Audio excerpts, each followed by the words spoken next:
अस्सलाम वालेकुम everyone, welcome to Zaika bite. हमारी आज की रेसिपी है स्पेशल और मज़ेदार सादगी स्टाइल में ज़रदा बनाने का तरीका। और ये इतना ज़बरदस्त और परफेक्ट बनता है कि आप अगर इसको पहली ही दफ़ा में ट्राई करेंगे तो बहुत ही परफेक्ट बनेगा और आपको यकीन भी नहीं होगा कि ये आपने ख़ुद बनाया है। साथ में मैं आपको ज़रदे के हवाले से कुछ टिप्स बताऊंगी, कुछ सीक्रेट्स बताऊंगी, तो आपने वीडियो को स्किप बिल्कुल भी नहीं करना, पूरा वॉच करना है ताकि कोई भी स्टेप आपसे मिस ना हो जाए। और अगर आप तमाम टिप्स को फॉलो करते हुए ज़रदा बनाएंगे तो सभी आपके ज़रदे के फ़ैन हो जाएंगे। हमारे घर में तो ये ज़रदा महीने में 2-3 बार तो बन ही जाता है। चलिए शुरू करते हैं।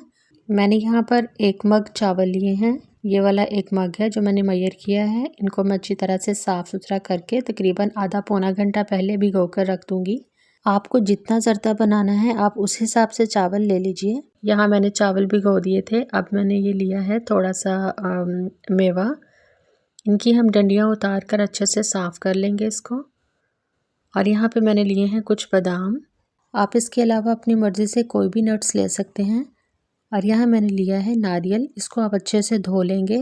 ज़रदे के लिए ये नारियल जो है ये बहुत ज़रूरी है, इसको आपने स्किप बिल्कुल नहीं करना। यहाँ पे मैंने बादाम जो है वो भी भिगो दिए थे, मेवों को भी अच्छी तरह से वॉश कर लिया था।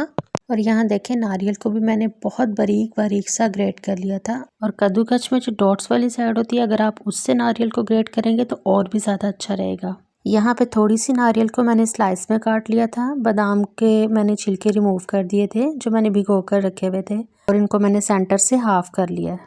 और यहाँ पर मैंने सब्ज़ इलायची का पाउडर लिया है तकरीबन ½ टीस्पून। यहाँ मैंने एक पतीले में पानी को बॉईल करने के लिए रख दिया था। जब पानी बॉईल हो जाएगा तो हम इसके अंदर ज़रदे का कलर डाल देंगे और साथ ही इसके अंदर हम चावल जो हमने भिगो कर रखे थे वो शामिल करेंगे और इनको 80% कुक होने तक पका लेंगे। यहाँ पर मैं आपको अपने ज़रदे का एक सीक्रेट बताऊंगी, वो ये है कि आपने चावल बॉईल करते टाइम इसके अंदर थोड़ा सा नमक डालना है, तकरीबन ½ टीस्पून के आसपास। ये बहुत ज़रूरी है, इससे टेस्ट बहुत ज़बरदस्त बनता है। अब हम ज़रदे के लिए चाशनी तैयार कर लेंगे, जिसके लिए मैंने 1 मग चीनी ली है। आपको एक बात याद रखनी है यहाँ पे कि जितने आप चावल लेंगे उसके बराबर ही आपको चीनी लेनी है। और ½ मग मैंने इसके अंदर पानी डाल दिया है। अब इसको हम हल्की आंच पर मेल्ट होने के लिए रख देंगे, साथ साथ हम चम्मच चलाते जाएंगे। अब हम इसके अंदर 3-4 लौंग डाल देंगे। इसके साथ आपके ज़रदे में से बिल्कुल देगी ज़रदे जैसी खुशबू आएगी। चाशनी बनाते हुए जब चीनी मेल्ट हो जाएगी तो फिर हम इसके अंदर घी डालेंगे। वो पार्ट मुझसे स्किप हो गया था। और फिर जब घी मेल्ट हो जाए अच्छे से तो फिर हम इसके अंदर डालेंगे सब्ज़ इलायची का पाउडर। आप घी की जगह पर ऑयल भी यूज़ कर सकते हैं। याद रहे चाशनी को बहुत ज़्यादा नहीं पकाना, वरना चावल जो हैं वो सख्त हो जाएंगे। साथ ही हम इसके अंदर किशमिश, बादाम और अपना ग्रेट किया हुआ नारियल भी डाल देंगे। आंच को हम बिल्कुल स्लो कर देंगे और इनको अच्छे से मिक्स कर लेंगे।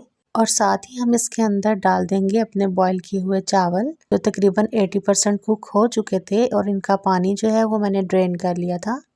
गाइस यहाँ चावलों में कलर देखें कितना खूबसूरत बना है, और हमारे चावल भी यहाँ पे 80% कुक हैं।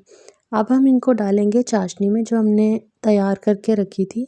गाइस अगर आप इसी तरह की मज़ीद सिंपल, इजी और जायके से भरपूर रेसिपीज़ देखना चाहते हैं तो हमारे चैनल जायका बाइट को सब्सक्राइब कीजिए, और हमारी नई आने वाली वीडियोस को सबसे पहले देखने के लिए बेल के आइकन को प्रेस करना मत भूलिएगा। गाइस यहाँ देखें चावलों को मैंने चाशनी में डाल दिया। अब इनको हम नरम हाथों से, बिल्कुल हल्के हाथों से मिक्स करेंगे ताकि चावल जो हैं वो टूट ना जाएं। और इसके अंदर हम बहुत ज़्यादा भी चम्मच नहीं चलाएंगे, बस एक दफ़ा अच्छे से मिक्स करेंगे और फिर पानी के खुश्क होने तक इनको पकने देंगे। गाइस ज़रदे की खुशबू पूरे घर में फैल गई थी। हमारा ज़रदा ऑलमोस्ट रेडी है। बस जैसे ही पानी खुश्क हो जाए, बस हल्का हल्का सा पानी आपको लगे कि अभी चावलों में बाकी है, तो हम इनको दम पे लगा देंगे तकरीबन 15 से 20 मिनट के लिए। फ्लेम को बिल्कुल स्लो कर देंगे। चावलों को दम लगे 20 मिनट हो गए थे। आंच को हम बंद कर देंगे और अब हम डिश आउट करेंगे। गाइस यहाँ मैंने चावलों को डिश आउट कर दिया था। बहुत ही मज़े के और खुशबूदार चावल बने थे, और मैंने इनके ऊपर काजू और पिस्ते के साथ गार्निश किया था। तो हमारा खुशबूदार फ्लेवरफुल शाही ज़रदा तैयार है। आप इसको अपनी दावतों में या फिर ईद के मौके पर बनाकर ज़रूर एंजॉय कीजिएगा। और अगर वीडियो अच्छी लगे तो लाइक करके अपने फैमिली मेम्बर्स के साथ ज़रूर शेयर करें, और मुझे कमेंट बॉक्स में ज़रूर बताइएगा कि किस किस को ज़रदा बहुत पसंद है। अपना बहुत सारा ख्याल रखिएगा। मिलते हैं नेक्स्ट वीडियो में, तब तक के लिए अल्लाह निगहबान।